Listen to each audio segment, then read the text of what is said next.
Namen novega šov programa je pač ta, da nas vsako leto vabijo na različne tatuje po svetu, po Evropi in ker smo povabljeni včasih na iste prostore, smo v ta namen potem tudi začeli izdelovati novega.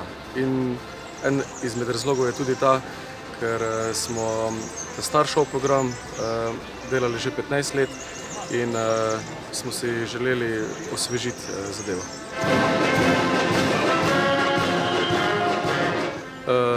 Nov šov program je narejen na novi, modernejši zasnovi.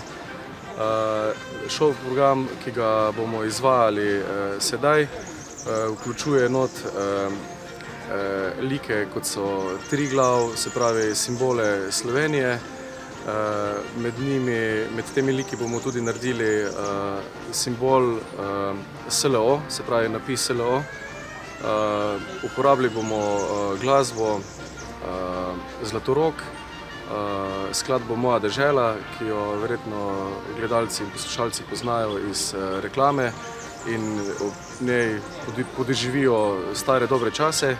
In pa tretji delček bo pa narejen iz Avsenikove glasbe, in sicer iz Golice in potem iz Bohinja, kjer bomo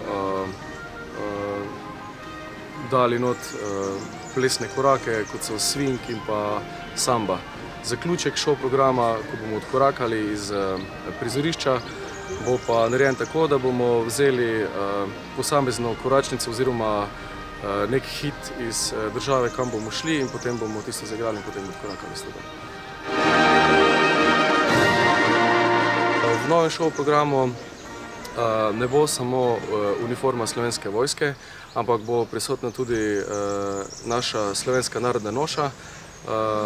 Imamo glasbenike, ki bodo igrali v kvinteto, se pravi, to bo Avsenikov kvintet plus orkester.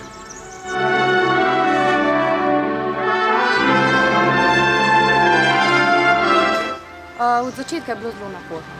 Najtežje je to, da v osnovi, da ti nekdo prikaže in pove, kako moraš korakati, kaj igrati zraven in potem, da vse te slike skupaj sestaviš in da obenem še dobro igraš zraven in da je vse tako, kot mora biti.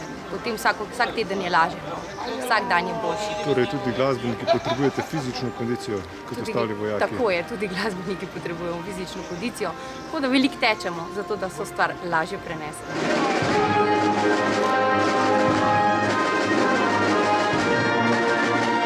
Največja razlika med novim in starim šov programom je ta, da smo v starem šov programu v bistvu imeli bolj določene korake, ki jih mora vsak posameznik na določenem mestu narediti.